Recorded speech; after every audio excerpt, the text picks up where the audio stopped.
Hello students, इस video में हम आपकी class 12th chemistry chapter 1 solid state के एक्सरसाइज का 1.2 क्वेश्चन नंबर डिस्कस करेंगे। So let's see the question. What makes a glass different from a solid such as quartz. ठीक है, अभी थोड़ी देर पहले हमने डिस्कस किया था कि जब हम एमॉर्फस सॉलिड डिस्कस कर रहे थे, जो हमने अभी 1.1 क्वेश्चन डिस्कस किया था, उसमें हमें ये पता चला था जो ग्लास है वो हमारा एमॉर्फस सॉलिड है। एंड एमॉर्फस सॉलिड्स क्या होते हैं? हमारे स्यूडो सॉलिड्स होते हैं। मीन्स स्यूडो मतलब फॉल्स सॉलिड ना, मतलब कि सॉलिड्स जैसे लगते हैं but they are not actually solid. ना इन दिस क्वेश्चन हमको ये पूछा गया है कि ग्लास कैसे डिफरेंट है आपके सॉलिड क्वार्ट्ज से। ठीक है, कैसे डिफरेंट है? Now we know that quartz is a crystalline solid. So the how to approach and how to write this answer will get to know. सबसे पहले तो हम ग्लास एंड क्वार्ट्ज के बारे में लिख लेंगे and what we know about all these things. सबसे पहली चीज जो मैं जानती हूँ ग्लास के बारे में, that is glass is a amorphous solid. Second more thing that अगर ये अमॉर्फस सॉलिड है तो यहाँ पर जो कॉन्स्टिट्यूएंट पार्टिकल होंगे उनका जो ऑर्डर ऑफ अरेंजमेंट होगा क्या होगा? शॉर्ट ऑर्डर ऑफ अरेंजमेंट होता है। तो मतलब हमने दो पॉइंट्स देख लिए। जो ग्लास है आपका उसमें वो बेसिकली आपका क्या हो गया? अमॉर्फस सॉलिड हो गया।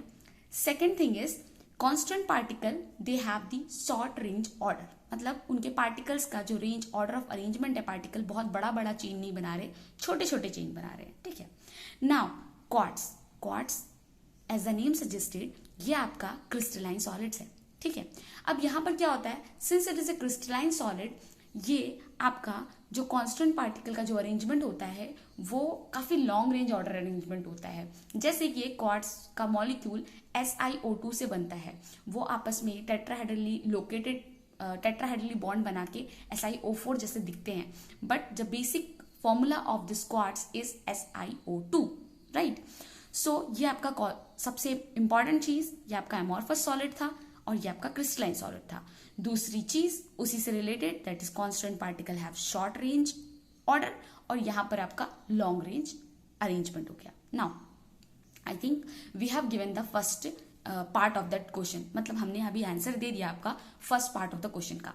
नाउ क्या लिखा है? What makes a glass different from a solid such as quartz.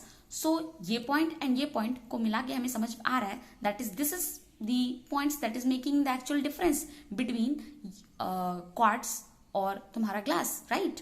So that's what it is written here. The above point makes the difference clear between a glass and quartz. अब देखो, आपको next question पूछा हुआ है, under what condition could quartz be converted into glass?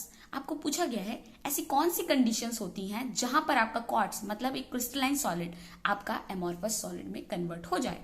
तो मैंने आप लोगों को जब पढ़ाया था लेक्चर तभी बताया था कि ऐसा कब होता है। सो क्वार्ट्ज बेसिकली आपका ग्लास में कन्वर्ट तब होता है जब आप कोई क्वार्ट्ज मटेरियल को बहुत हाई टेम्परेचर पे हीट करो।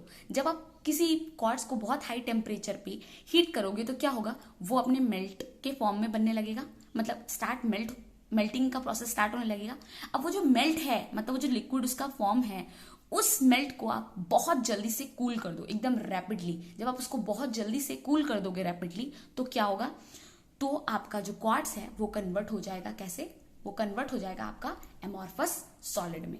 ठीक है, so the ideal answer for this question is कि when quartz is heated at a very high temperature, जब आपका क्वार्ट्ज बहुत ही हाई टेम्परेचर पे हीट किया जाए एंड जो रिजल्टेंट और जो उसका मेल्ट हो उसको कूल किया जाए बहुत जल्दी, मतलब वेरी रैपिडली, तब आपका क्या होगा? क्वार्ट्ज कन्वर्ट हो सकता है ग्लास में। So this is the answer for the question 1.2 and I hope आपको ये अच्छे से समझ में आया होगा एंड सारी चीजें क्लियर हुई होंगी। So thank you students.